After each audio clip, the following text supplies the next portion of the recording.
നമസ്കാരം. അങ്ങനെ എല്ലാ കണ്ണുകളും ഡൽഹിയിലേക്ക് പാഞ്ഞിരിക്കുകയാണ്.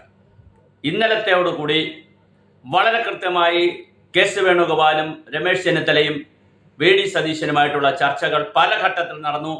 രാഹുൽ ഗാന്ധിയുടെ വസതിയിലും മല്ലികാർജ്ജുൻ ഖാർഗെയുടെ വസതിയിലും AICC ആസ്ഥാനത്തുമൊക്കെ വലിയ തോതിൽ നടന്നു.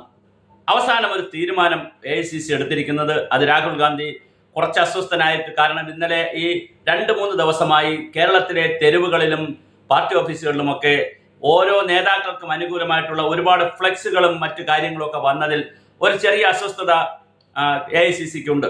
ആ അസ്വസ്ഥത AICC നേതാക്കളോട് പറയുകയും അതെല്ലാം അവസാനിപ്പിക്കണം, ഞങ്ങളൊരു തീരുമാനമെടുക്കാം എന്ന് പറയുകയും നിങ്ങളുടെ എല്ലാവരുടെയും ക്ലെയിം എന്താണെന്ന് ഞങ്ങളോട് പറയുക. ആ ക്ലെയിം പറഞ്ഞു കഴിഞ്ഞാൽ, നിങ്ങളുടെ പ്രൊഫൈൽ തന്നു കഴിഞ്ഞാൽ, നിങ്ങളുടെ ബയോഡേറ്റ ഇവിടെ തന്നാൽ, അല്ലെങ്കിൽ നിങ്ങളുടെ റെസ്യൂം തന്നു കഴിഞ്ഞാൽ പിന്നെ നിങ്ങളുടെ ജോലി കഴിഞ്ഞല്ലോ, ഞങ്ങൾ ഇവിടെ ആലോചിക്കാം എന്നുള്ള നിലയിലാണ് കാര്യങ്ങൾ നിൽക്കുന്നത്. അങ്ങനെ ഇന്നലെ ഓരോരുത്തരും അവരവരുടേതായ ക്ലെയിമുകൾ, കെ.സി. വേണുഗോപാൽ ആണെങ്കിൽ യൂത്ത് കോൺഗ്രസും അതുപോലെ KSUവിൻ്റെയും യൂത്ത് കോൺഗ്രസിൻ്റെയും നേതാവായിരുന്നതും പാർലമെന്റിന്റെ ഇരുസഭകൾ, രാജ്യസഭയിലും ലോകസഭയും പ്രതിനിധീകരിച്ചതും പബ്ലിക് അക്കൗണ്ട്സ് കമ്മിറ്റി ചെയർമാനായിരുന്നതും AICCയുടെ സംഘടനാ ജനറൽ സെക്രട്ടറി ആയിരിക്കുന്നതും നേരത്തെ കേരളത്തിലും കേന്ദ്രത്തിലുമൊക്കെ മന്ത്രിയായിരുന്നു. അങ്ങനെ അദ്ദേഹത്തിന്റെ ക്ലെയിം വളരെ വലുതാണ്.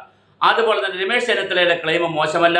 22 വർഷക്കാലം MLA ആയിരുന്നു, 3.5 വർഷം മന്ത്രിയായിരുന്നു, MP ആയിരുന്നു, KPCCയുടെ പ്രസിഡന്റ് ആയിരുന്നു, പ്രതിപക്ഷ നേതാവായിരുന്നു. അപ്പോൾ രമേശ് ചെന്നിത്തലയുടെ ക്ലെയിമും ചെറുതല്ല.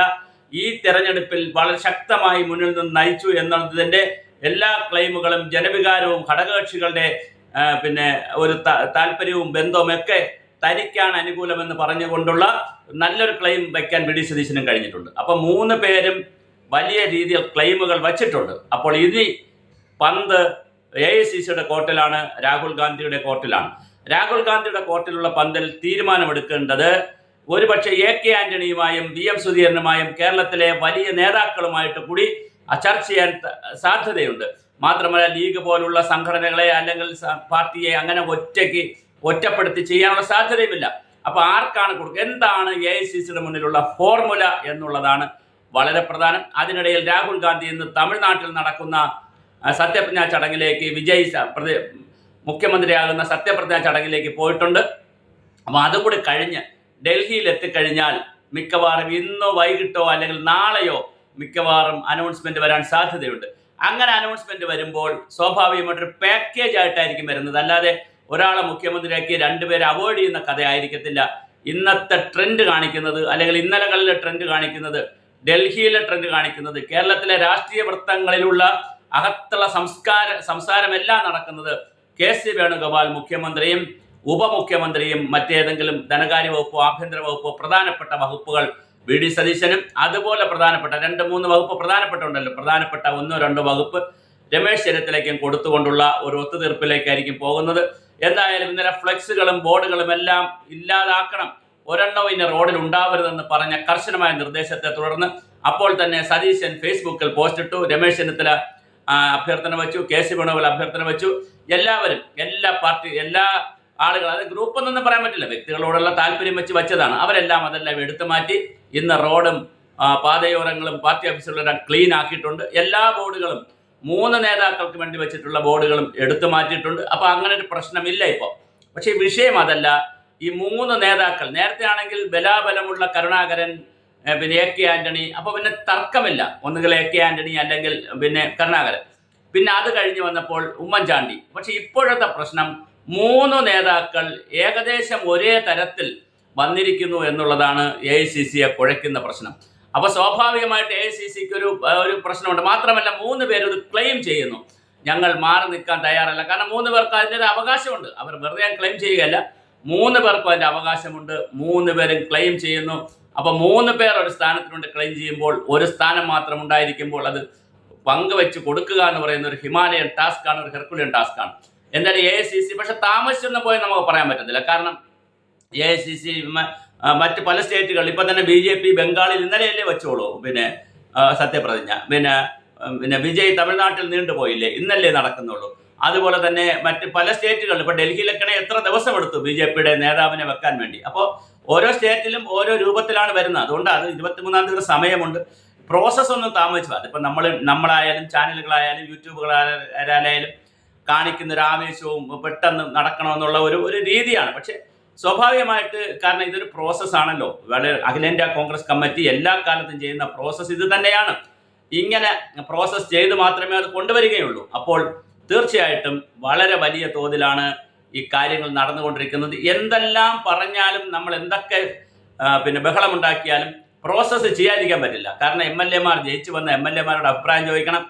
MLA മാരുടെ അഭിപ്രായത്തെ കൺസോൾട്ടേറ്റ് ചെയ്ത് സീനിയർ നേതാക്കളുടെ അഭിപ്രായം എടുക്കണം, ഘടകകക്ഷികളുടെ അഭിപ്രായം എടുക്കണം, പിന്നെ AICC തീരുമാനമെടുക്കണം. ഇത്രയും പ്രോസസ്സുണ്ട്. ഇതിനിടയിൽ ആരെങ്കിലും ക്ലെയിം ഉയർത്തിയാൽ അവരുമായി ഡിസ്കസ് ചെയ്യണം. അല്ലാതെ അവരെ കളഞ്ഞിട്ട് ഏകപക്ഷീയമായി ഒരു തീരുമാനമെടുത്ത് പാർട്ടിക്കകത്ത് പോച്ചലുണ്ടാക്കി ബാക്കിയുള്ളവരുടെ ഇടയിൽ അസ്വസ്ഥത ഉണ്ടാക്കലല്ല ഒരു കോൺഗ്രസിന്റെ ശൈലി. അങ്ങനെ ഒരു ജനാധിപത്യം ഇങ്ങനെ കുറച്ചൊന്ന് കൂടിപ്പോകും. പക്ഷെ അങ്ങനെ ജനാധിപത്യം കൂടുമ്പോൾ നമുക്കൊരു അസ്വസ്ഥത കൂടും. പക്ഷെ ജനാധിപത്യത്തിന്റെ ചില മോശം വശങ്ങളിലേക്ക് ഇതിനകത്ത് പോകും. കാരണം ആളുകൾ ചേരിതിരിഞ്ഞ് അഭിപ്രായം പറയുന്നു, ചേരിതിരിഞ്ഞ് സോഷ്യൽ മീഡിയയിൽ പോസ്റ്റുകൾ ഇടുന്നു, പത്രത്തിൽ കുറിപ്പുകൾ പറയുന്നു, ബൈറ്റുകൾ കൊടുക്കുന്നു. ഓരോ നേതാക്കൾ വന്നിട്ട് ബൈറ്റുകൾ കൊടുക്കുന്നു. അവരവർക്ക് ഇഷ്ടപ്പെട്ട നേതാക്കളെ കുറിച്ച് ബൈറ്റുകൾ കൊടുക്കുന്നു. അപ്പോൾ സ്വാഭാവികമായിട്ട് അടുത്ത നേതാവിനെ കുറ്റം പറയേണ്ടി വരുന്നു, അല്ലെ താഴ്ത്തിക്കെട്ടേണ്ടി വരുന്നു. ഇങ്ങനെ വളരെ വലിയ തോതിലാണ് കേരളത്തിൽ ഇതിപ്പോൾ സംഭവിച്ചത്. പക്ഷെ എന്തായാലും 102 സീറ്റ് പിടിച്ച സാഹചര്യത്തിൽ കുറച്ചുകൂടി വേഗത്തിൽ ഒരുപക്ഷെ രാഹുൽ ഗാന്ധിയോ അല്ലെങ്കിൽ മല്ലികാർജുൻ ഖാർഗെയൊക്കെ കേരളത്തിൽ വരികയോ അല്ലെങ്കിൽ അങ്ങനെ ഏതെങ്കിലും ഒരു തരത്തിലൊക്കെ ഇത് കുറച്ചുകൂടി വേഗതയിൽ ഇത് ചെയ്യാമായിരുന്നു എന്നൊരു തോന്നലുണ്ട്. ഇത്രയും കൺഫ്യൂഷൻസ് ക്രിയേറ്റ് ചെയ്യേണ്ട കാര്യമില്ലായിരുന്നു. പക്ഷേ അത് വരുന്നു. പക്ഷെ അത് കോൺഗ്രസിന്റെ ഒരു ജനാധിപത്യമാണ്. കാരണം അവിടെ എല്ലാ നേതാക്കൾക്കും അഭിപ്രായം പറയാനുള്ള സ്വാതന്ത്ര്യമുണ്ട്. മാർക്സിസ്റ്റ് പാർട്ടി പോലെയോ BJP പോലെയോ അല്ല. കേന്ദ്ര കമ്മിറ്റിയോ അല്ലെങ്കിൽ മറ്റൊരു പോളിറ്റ് ബ്യൂറോയോ അല്ലെങ്കിൽ സംസ്ഥാന സെക്രട്ടേറിയറ്റോ തീരുമാനിക്കുന്ന പോലെ അല്ല. കുറച്ചുകൂടി വ്യത്യസ്തമായ ഒരു രാഷ്ട്രീയ പാർട്ടിയാണ് കോൺഗ്രസ്. അവിടെ താഴെ തലം മുതൽ ബൂത്ത് തലം മുതൽ സംസ്ഥാന തലം വരെ അഖിലേന്ത്യാ തലം വരെ നേതാക്കൾ അഭിപ്രായം പറയും. പ്രത്യേകിച്ച് ഈ കാലഘട്ടത്തിന്റെ ഒരു പ്രത്യേകത, ചാനലുകളും പത്രങ്ങളും ധാരാളമായി ഉള്ളത് കൊണ്ട് തന്നെ എല്ലാവരും ചോദിക്കുകയും ചെയ്യും. ഓരോരുത്തരും ഇപ്പോൾ PJ കുര്യൻ എന്നോട് പോയി ചോദിച്ചു, രാജ്മോഹൻ ഉണ്ണിത്താനോട് പോയി ചോദിച്ചു. കാരണം അവരൊന്നും ഇതിൻ്റെ ഒരു ഡിസിഷൻ മേക്കിംഗ് പ്രോസസ്സിൽ ഇല്ലാത്തവരാണ്. പക്ഷെ എന്നിട്ടും അവരോടൊക്കെ പോയി ചോദിക്കും. ഓരോരുത്തരുടെ ആരെ കിട്ടിയാലും ചോദിക്കുന്ന രീതിയിൽ ദീപ്തി മേരി വർഗീസിനോട് ചോദിക്കുന്നു, മാത്യു കുഴൽനാടനോട് ചോദിക്കുന്നു, അങ്ങനെ പഴകുളം മധുവിനോട്. അപ്പോൾ ഇവരെല്ലാം ഒരു പ്രോസസ്സിൽ ഇല്ലാത്ത അല്ലെങ്കിൽ അവരൊന്നും ഡിസിഷൻ എടുക്കുന്ന ഡിസിസീവായിട്ടുള്ള ഫാക്ടേഴ്സ് അല്ലാത്ത നേതാക്കളോടും അഭിപ്രായങ്ങൾ ചോദിക്കുന്ന തെറ്റെന്ന് പറയാൻ പറ്റില്ല. അപ്പോൾ അവർ അഭിപ്രായം പറയും. സ്വാഭാവികമായിട്ട് അവർ അഭിപ്രായം പറയുമ്പോൾ ഇയാൾ എന്തിനും അഭിപ്രായം പറയും, അടുത്ത ആളും അഭിപ്രായം പറയും. ഇങ്ങനെ എല്ലാവരും അഭിപ്രായം പറയുന്ന ഒരു വേദിയായി ഇത് മാറി. പക്ഷെ അത് ഒന്ന് ഒഴിവാക്കാമായിരുന്നില്ലേ?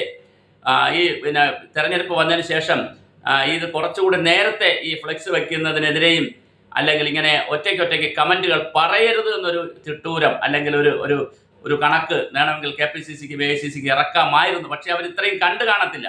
ഇത് സ്മൂത്തായി കൈകാര്യം ചെയ്യാമെന്ന് വിചാരിച്ച് കാണും. എന്തായാലും വിചാരിച്ച പോലെ അത്ര സ്മൂത്തല്ല കാര്യങ്ങൾ. കുറച്ചൊരു കോംപ്ലിക്കേഷൻ ഉണ്ട്. 3 നേതാക്കളാണ് ഒരുപോലെ വളർന്ന് പാകമായി നിൽക്കുന്നത്. അപ്പോൾ അതിൻ്റെ ഒരു പ്രശ്നം കോൺഗ്രസിലുണ്ട്. എന്തായാലും ഇന്നല്ലെങ്കിൽ നാളെ AICCയുടെ പത്രക്കുറിപ്പ് വരാൻ സാധ്യതയുണ്ട്. അപ്പോൾ ഒരു പാക്കേജ് ആയിട്ടായിരിക്കും അത് വരുന്നത്. KC ആണ് മുഖ്യമന്ത്രിയെങ്കിൽ VD സതീശനെയും അതുപോലെ തന്നെ രമേശ് ചെന്നിത്തലയെയും RCയെയും തൃപ്തിപ്പെടുത്തുന്ന ഒരു പാക്കേജ് വരാനാണ് സാധ്യത. തിരിച്ചായാലും 3 പേരായാലും പരസ്പരം തൃപ്തിപ്പെടുത്തുന്ന ഒരു പാക്കേജ് ആയിരിക്കും. മുഖ്യമന്ത്രി അല്ലെങ്കിൽ മന്ത്രിയാകാൻ എന്തായാലും KC വേണുഗോപാൽ കേരളത്തിൽ വരാൻ സാധ്യതയില്ല. അപ്പോൾ ഒന്നുകിൽ KC മുഖ്യമന്ത്രി, മറ്റു 2 പേർക്കും അനുബന്ധ സ്ഥാനങ്ങൾ, അല്ലെങ്കിൽ മറ്റു 2-ൽ സ്ഥാനങ്ങൾ. ഇനി KCയും വേണ്ട, VD സതീശനും വേണ്ട, രമേശ് ചെന്നിത്തല മതി എന്ന് തീരുമാനിക്കുമോ എന്നും നമുക്കറിയില്ല. എല്ലാം രാഹുൽ ഗാന്ധിയുടെയും AK ആന്റണിയെ പോലുള്ള സീനിയർ നേതാക്കളുടെയും AICC പ്രസിഡന്റായിട്ടുള്ള മല്ലികാർജുൻ ഖാർഗെയുടെയൊക്കെ മനസ്സിലിരിക്കുന്ന കാര്യങ്ങളാണ്. നമുക്ക് ഇന്നല്ലെങ്കിൽ നാളെ കൃത്യമായി ഒരു തീരുമാനമുണ്ടാകുമെന്ന് പ്രതീക്ഷിക്കാം.